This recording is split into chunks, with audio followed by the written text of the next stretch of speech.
Hey there, Canna fam. It's Mike DeSerto and Rachel Pack. Hello. shooting here from High Hopes in Marengo, Illinois. We appreciate everyone for putting in some pictures, or rather questions for us here today. One of the things that we wanted to do and has been a big strong point for us is doing education throughout the CBD and hemp world as we embarked on this grow endeavor. So we do appreciate the couple of questions, and today we're going to go through and do some answering.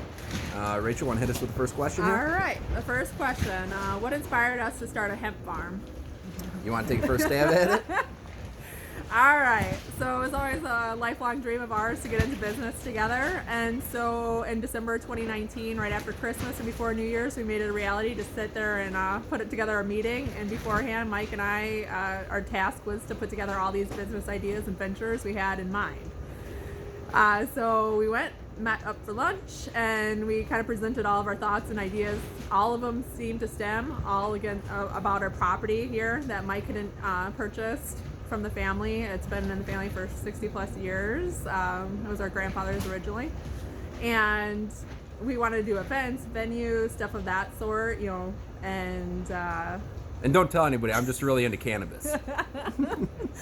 And in the meantime, when we're sitting there trying to figure out events and venues, Mike had learned that one of our family friends had just gotten a license for cannabis growing, or for hemp growing, sorry.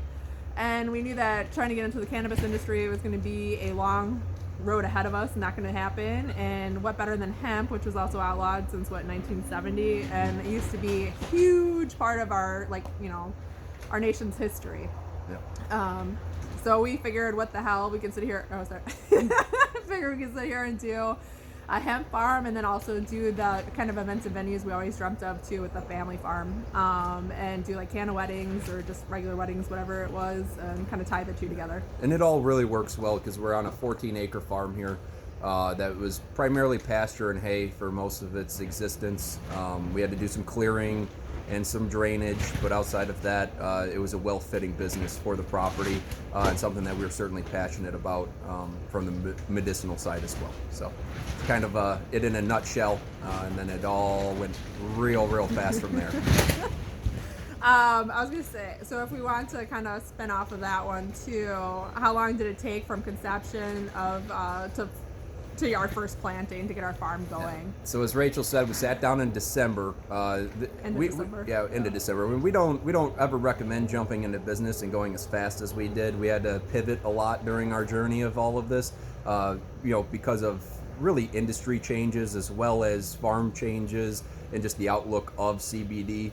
But we did it in a very expedited manner. From December, we pretty much hit the ground running.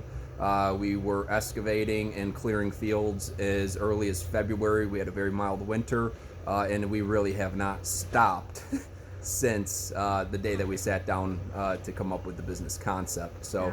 it was, in 1 year, we've created what I feel is about 3 businesses. We vertically integrated the company entirely, which we can go further in other episodes, but we now farm, we now process, and now we manufacture all the way through for white label as well as all of our own products. So, all of that took place, really 6 months, but 1 year to the full conception of what we've been doing here.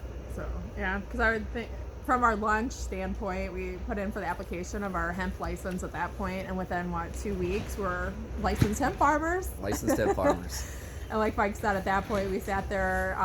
The property, obviously, it had more pasture kind of land, so we had to go into more field work and building the greenhouses that we're standing in. We have 1 or 2 of these. It was a lot of work.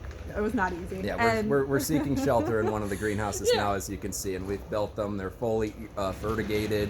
We have full ventilation, and they made their first winter. So apparently we could grow greenhouses. We're very proud. Yep. And also too, during that, it's worth mentioning that obviously you're looking at the people that built the greenhouses as well as our partner Ray, and then Ryan, Andrea. It was a team of like 4 to 5 people at any given point that we did this all. None of us have ever done it before, but we can never say that again. Yeah. Because we got it under our belts. So I think that was, and whether, so from the point that from conception to first planting, it was literally end of December to propagation in April, to field plants in the field in June. June. Yeah. Ideally, we would have Yeah. planted in May, but the Midwest has been getting their 6-inch rain cycle here. So we had to stress our plants a little bit and get them in a little bit later in the year than we would have liked, but we're learning from our lessons, and we're going to propagate a little bit later this year, let that rain go away, and get them in early June. And this year also too, we have our greenhouses to propagate in, which was different than last year because we were building them literally as we were propagating. So it was definitely. We're looking forward to this year not having as much infrastructure to necessarily put into place and kind of have 1 year under our belt. So not saying we're experts, but at least we got 1 year. Yep. And then as far as it being a difficult process, not easy. Yeah, I think to each their own on that question. Some people, if you keep your farm very small, it's more manageable. We went a little bit larger. We planned on growing 15 acres, and then we dwindled that down to 10 acres. And then when we worked with some of our influencers kind of on the West Coast and some of the mentors that we had, they convinced us to shrink it down to about 3 to 4 acres, and we ended up growing 4 acres last year. It is an unbelievable amount of work. I would not say that it's easy in any means. And what's scary is even though it's so hard to grow the plant, the hardest part is trying to figure out what to do with the plant once you harvest it. So that's something to certainly keep in mind. Everybody may think that CBD sells itself, and you see your CBD signs all over the place. The problem is that there is a lot of product out there, good, bad, and indifferent, that you have to sort through yourself, and trying to lean on some, kind of expert opinions on what is good and what is bad. We hate the word snake oil, but there is some snake oil brands out there in a cash grab industry. And that was one of the things that really pushed us to going into product, was that we know that we have high integrity and that we wanted to take it all the way to the end product, knowing that each part of the way we have the chain of command, and we know that what we're going to be putting out there for our customers and clients are absolute the best product possible.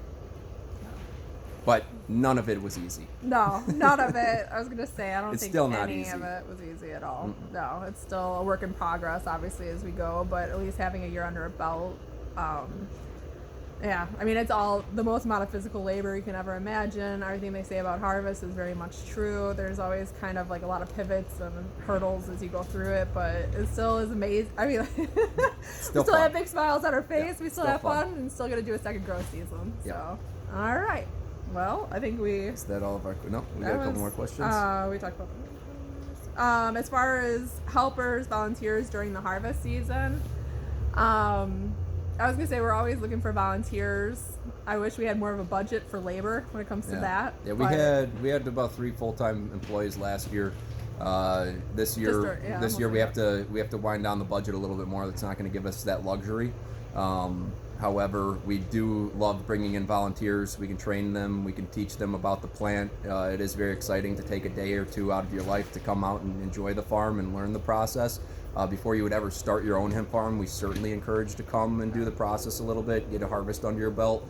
This is no small challenge ahead of you when you're going into it. None of it's mechanized. You can mechanize it, but those mechanical machines called combines could be $400,000, and that could eat up a lot of your budget. Yeah, so but I was gonna say, you can help out as much or as little as you want, but we're always interested in having people come out here more for the volunteer, or for like kind of the educational aspect, because a lot of people are obviously, like Mike said, interested in getting in this industry, or maybe they're, learning about plants in general, or have a med card or whatnot too, and just trying to learn, And our farm is open for tours. We do have on our website availability for tickets to pre-buy, just to give us a heads up that you are coming out. It's always nice to have a day scheduled for you guys, and kind of get you out into the fields, teach you about the plants, teach you about our genetics, and absolutely show you what we've built as far as infrastructure here to make it all happen. And those will, like Mike was saying, those will start up in June 19th, I think is our first one, and then they continue on through September